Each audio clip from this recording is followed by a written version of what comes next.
कोई अब सब आप पढ़े लिखे ही लोग हो, आप तो एसपी हो तो पढ़ी लिखी होगी, आप भी सर सारे पढ़े लिखे ही हो, लेकिन पढ़ लिख के आपने भी कौन सा तीर मार दिया? सुन तो कभी सम्मेलन ही रहे हो।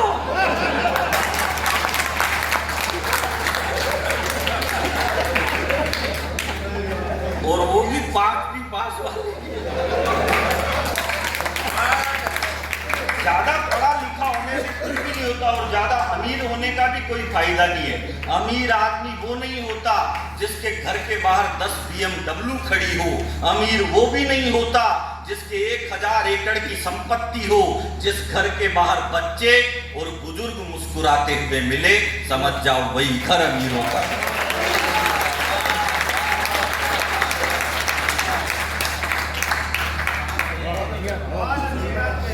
मैं बात अच्छी कहता हूँ, वो आप मानते नहीं हो, लेकिन मानने लग गए, ये भी अच्छी बात है। हाँ, मैं तो भगवान कसम, मेरे को भगवान राम का ये जो लॉकेट पहनाया है, एक छोटी सी कविता मैं आपको सुनाता हूँ। वो इसलिए सुना रहा हूँ कि मेरे को याद आ गई तो सुना रहा हूँ, नहीं तो ये नहीं सुनाने वाला था। कि वो पृथ्वी में, गगन में, वो है आग में, समीर में, गंगा की लहर लहर में, वही है नीर नीर में, कृपाण में, पिनाक में, त्रिशूल में, कुणीर में, वो छंद में, रुबाई में, वो सूर में, कबीर में, सजा लिया है पुष्प मैंने आरती के थाल का, मैं भक्त महाकाल का, मैं भक्त महाकाल का।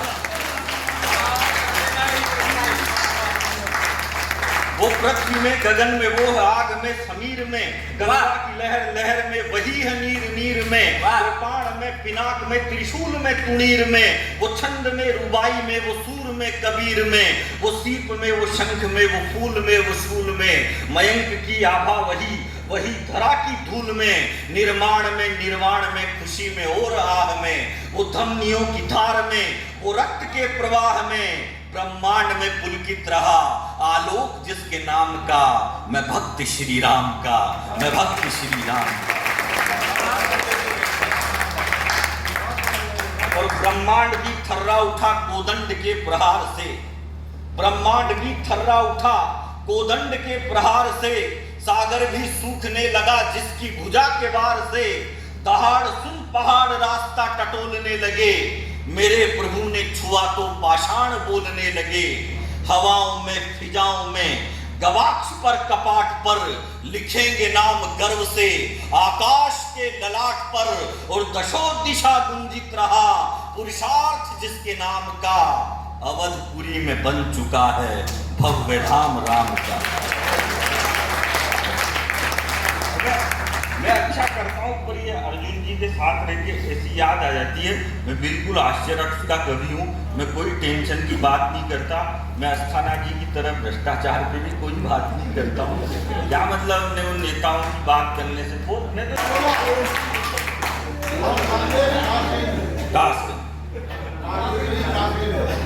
नहीं, वो तो उन्होंने बोला था।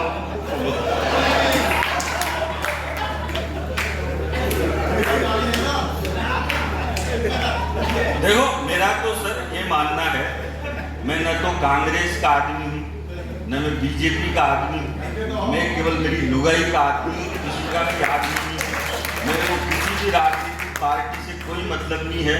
मैंने तो एक दिन भगवान से शिकायत की, मैंने कहा हे प्रभु, तवायफ की मांग में सिंदूर, लंगूर के हाथ में अंगूर, ऊंट के मुंह में जीरा, बगुले की चोंच में हीरा, बंदरों के पास दार और गधों के हाथ में सरकार, ये कैसे कैसे कारनामे हो रहे हैं, और प्रभु आप फिर भी रजाई ओढ़कर सो रहे हैं। मैंने कहा प्रभु, महंगाई सलमान खान की तरह, लोकप्रियता की तरह बढ़ती जा रही है, विराट कोहली के रनों की तरह ऊपर चढ़ती जा रही है, डीजल का दाम जनता का मनोबल तोड़ रहा है, और भ्रष्टाचार मिल्खा सिंह से भी तेज दौड़ रहा है।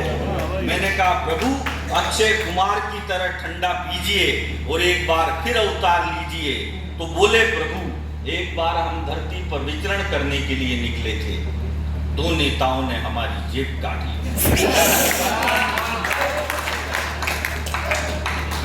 अगली लाइन में मेरे को मेरा जवाब मिल जाएगा। मैंने कहा प्रभु बोले कि एक दिन हम धरती पर विचरण करने के लिए निकले थे, दो नेताओं ने हमारी जेब काट ली, आधी आधी दौलत दोनों पार्टियों ने बांट ली।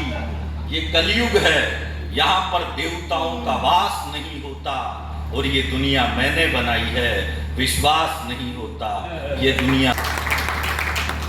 बाकी तो आदमी को मस्त रहना चाहिए भाई साहब, कोई मतलब नहीं है फालतू बात। मैं तो एक दिन एक दुकान पे गया, मैंने दुकानदार से कहा, मैंने कहा भाई साहब एक काम करो 5 किलो चावल दो। बोला किस में लेके जाएगा? मैंने कहा एक ठेला लेके आया हूँ, इसमें लेके जाऊंगा। उसने 5 किलो चावल ठेले में डाल दिए। मैंने कहा एक काम कर, अब 5 किलो गेहूं भी दे। वो बोला ये किस में लेके जाएगा? मैंने कहा इसी में मिक्स कर दे मेरी लुगाई, फिर ये भिड़ती रहेगी, तेरे को ही बात की टेंशन है। उसने दोनों एक में मिक्स कर दिए। मैंने कहा 5 किलो बाजरा भी दे। वो बोला ये किस में लेके जाएगा? अरे मैंने कहा इसी में मिक्स कर दे, लुगाई कर लेगी अलग अलग, तेरे को कई बात की टेंशन है। उसने तीनों एक में मिक्स कर दिए। अब मैं जैसे ही थैला उठा के जाने लगा तो बोला भाई साहब पेमेंट। मैंने कहा पेमेंट अगली साल। बोला मैं उधारी में धंधा नहीं करता। मैंने कहा नहीं करता तो तेरा माल वापस पकड़, अपने उठाई बात की टेंशन है।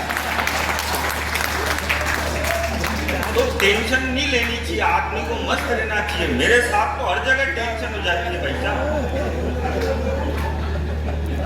इतनी टेंशन। अभी मैं कोटा से मथुरा आना था मेरे को, एक दिन मथुरा आना था मेरे को कोटा से। अब मैं कोटा से मथुरा मेरे को ट्रेन में आना था। अब मैं ट्रेन में बैठा तो आसपास सबसे ज्यादा रिश्तेदारी होती है ट्रेन में। आस पड़ोस वाले भाई साहब कहाँ जा रहे हो? अगले दिन नहीं मिलेगा वो पूछे, बोले भाई साहब कहाँ जा रहे हो? मैंने कहा यार भाई साहब मथुरा जा रहा हूँ। अरे बोला भाई साहब क्या गजब कर रहे हो, ये ट्रेन तो मथुरा रुकती नहीं है, ये तो एक्सप्रेस है। और मैंने कहा तो गड़बड़। मैंने कहा कहाँ रुकती है? बोले डायरेक्ट हजरत निजामुद्दीन रुकेगी। और मैंने कहा तो टेंशन होगी यार, वापिस दूसरी ट्रेन में बैठ के आना पड़ेगा। बोला टेंशन मेंशन कुछ नहीं है, आप एक काम करना है, मथुरा में ट्रेन रुकती तो नहीं है पर वहां पे थोड़ी स्लो हो जाती है। तो जैसे ये ट्रेन स्लो हो तो ट्रेन जिस दिशा में चल रही हो उधर ही आप थोड़ा पीछे कूदते हुए दौड़ लगाना, तो आप मथुरा के स्टेशन पे उतर जाओगे। तो मैंने कहा ठीक है भाई साहब, तो 10-15 आ गए मेरे को उतारने के लिए। बोले ठीक है लगाओ जंप। अब मैं कूदा, दौड़ लगाई मैंने। अब मैंने दौड़ लगाई ना अर्जुन भाई साहब, तो दौड़ थोड़ी सी ज्यादा फास्ट लगी। मैं दौड़ते दौड़ते आगे वाले कोच तक पहुंच गया, तो उधर वालों ने मेरे को हाथ पकड़ के ट्रेन के अंदर चढ़ा दिया। वाह वाह वाह वाह, अंदर खींच लिया मेरे को और बोला आपकी किस्मत अच्छी है, वरना ये ट्रेन तो मथुरा में रुकती भी नहीं है।